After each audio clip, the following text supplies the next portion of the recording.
vocational training, consulting services, and developing regional infrastructure.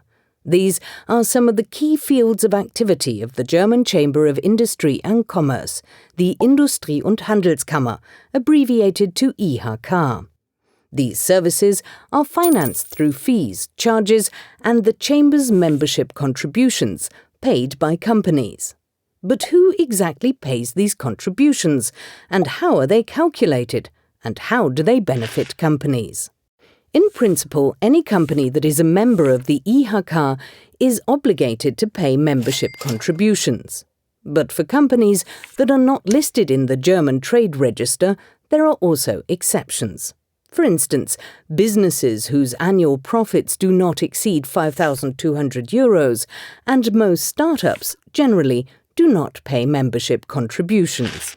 The membership contribution is made up of a staggered basic amount and a pro rata contribution.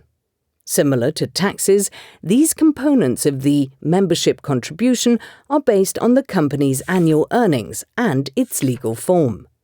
So, in general, the more profits a company makes, the higher its IHK membership contribution becomes. The level of the contribution is newly determined every year by the Chamber's General Assembly. In other words, democratically elected representatives from the member companies decide upon the level and use of the contributions. The funds go into the three pillars of the IHK's work. The first pillar is advocacy work. In terms of policy making, the IHK represents the interests of the economy, for example, in the designation of new commercial zones. In doing so, it doesn't represent specific industries, but instead takes into account all commercial enterprises in that district. Statutory duties like promoting dual vocational education and many other activities form the second pillar. And thirdly, the IHK Chamber of Commerce and Industry offers companies business services, such as startup support, consulting on energy-related issues, environmental protection, and new technologies.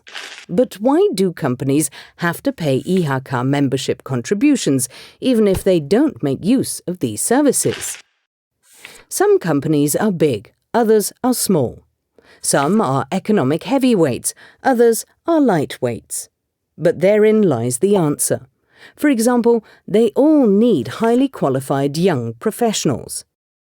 But for small businesses, the cost of hiring an apprentice can be more difficult to bear than for larger companies. So they need more advice and support from the Chamber of Commerce and Industry. Through the IHK membership contributions, the costs are carried by all member companies. So, training opportunities are supported with a conscious sense of solidarity by the entire business community. As a result, more young people get an education, and businesses secure their next generation specialists. With the IHK membership contributions, they make a key contribution to the future of their economic region.